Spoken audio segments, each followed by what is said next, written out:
that. All right, Ogie Overman on my right, but always political left, David Daggett. We held over from an earlier segment, Keith Granberry, founder of Helping Hands Consultants, does a lot of work globally on economic development and other issues. Okay, here we go. North Carolina minimum wage is $7.25 per hour. It hasn't been raised for 16 years. We've talked about this before. But last week, the Winston-Salem Journal reported that over 70,000 workers in our state make minimum wage.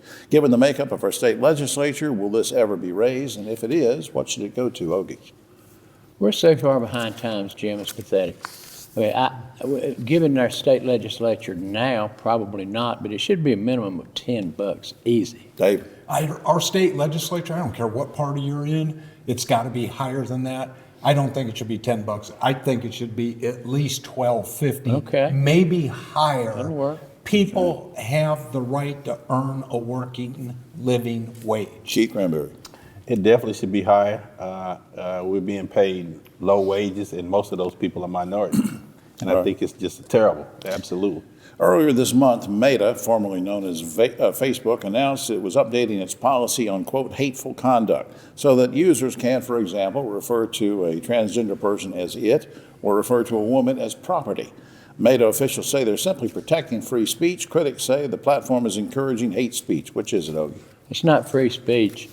There's no reason. You can't even begin to call that free speech. That is just degrading, demoralizing, and just it's pitiful and abysmal. I hate it. David Daggett. It is free speech. It's a public forum. However, I think there should be reasonable and responsible rules when you're in a public place. In places like Facebook are now a public place. Right. Let's have proper decorum. Keith. With the rules going on with Facebook now, it's going to be a free fall. So there's not going to be any proper decorum anywhere on social media. So we just got to get used to it. Sad. All right, last fall, a New York woman sued the Miss America pageant for disqualifying mothers from competition. Now, guys, there's already a Mrs. America pageant where mothers can compete. So what's wrong with the Miss America pageant banning unmarried mothers? And who wins this lawsuit? Ogie. I don't have a dog in that fight. I don't really, I think it's fine to have a Miss and Mrs. America. Have a Ms. America. But a mother, we're talking about you can't be a mother on Miss America. Well, no, just You don't like be that, Miss David? America. Yeah, I think that goes too far. I think you got the Miss, you got the Mrs., and the in-betweens. Sorry right now. All right, you can be a mom. You can't be a mom and be a Miss America. You're not married, so you miss, right? That's right. So then you miss America, right? So what's wrong with, I don't understand why we're having a problem here. I don't know. Well, She's going to win the lawsuit. Yeah. Well, Keith dated a lot of those Miss Americas. I did not. All right, now Miss Universe, man. Yeah. Miss Universe, That's not Miss America. Mr. Universe. Yeah, back no, there. that's right. I'm Mr. right. Universe. Starbucks. I didn't date Mr. Universe. Yeah, I'll tell you what, Joe. Starbucks just announced a new policy whereby you must purchase something if you want to sit there in Starbucks and just hang around. Starbucks management says the new policy will make the store safer and more profitable. Guys, you have a problem with having to buy something in order to hang around in a place of business, and should this same policy apply to bookstores and malls? Ogie. No, I don't. I think they should enforce it. I think you ought to at least buy a cup of coffee for crying out loud to go in Starbucks. All right. I don't see bookstores being a problem. In malls, I think they kind of encourage people to come mill around. You know, if kids, that's where they go to Right. kind of hang out. What do you think, David? You got to buy I something? agree. I've gone to meet somebody at Starbucks. We get a cup of coffee, and there's nowhere to sit because there's people who didn't buy anything who are taking up all the tables. Right. I think there's nothing wrong with it. Is it okay with you? Is it discriminatory? What? You got to buy something to stay in there. I mean, people go in there to do business.